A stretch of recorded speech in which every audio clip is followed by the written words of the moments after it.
राज्यात सध्या नगरपालिका नगरपंचायतीच्या निवडणुकीची धामधूम चालू आहे. साधारणतः पुढच्या महिन्यामध्ये जिल्हा परिषद पंचायत समितीच्या निवडणुका होऊन जातील आणि जानेवारीमध्ये राज्यातल्या सर्वच महानगरपालिकांच्या निवडणुका होऊन महाराष्ट्रातल्या स्थानिक स्वराज्य संस्थांची निवडणुकीची प्रक्रिया संपलेली असेल अशी मला आशावादाची खात्री आहे. पण या सगळ्या धामधुमीमध्ये राज्य निवडणूक आयोगाने जो निर्णय घेतला त्या निर्णयाकरता मी त्यांचं मनापासून आभार मानतो. राज्य निवडणूक आयोगाने जारी केलेल्या नवीन परिपत्रकानुसार पिपाणी हे जे चिन्ह होतं ज्याला तुतारी संबोधलं जायचं ते चिन्ह हे एकूणच चिन्हाच्या यादीमधून म्हणजे जे काही चिन्ह अपक्ष उमेदवारांना मिळतात ते यादीतून वगळण्यात आलेले त्याच्याबद्दल मनस्वी आभार.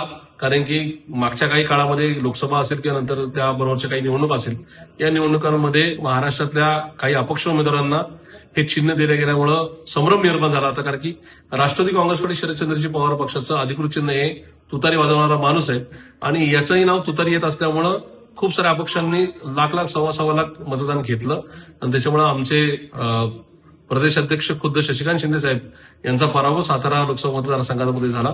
त्याच्यामुळे ही परिस्थिती आता नगरपालिका नगरपंचायत जिल्हा परिषद पंचायत समिती आणि महानगरपालिकेमध्ये दिसणार नाही. त्याच्यामुळे या निर्णयाचं मी मनस्वी स्वागत करतो आणि आभार सुद्धा मानतो. धन्यवाद.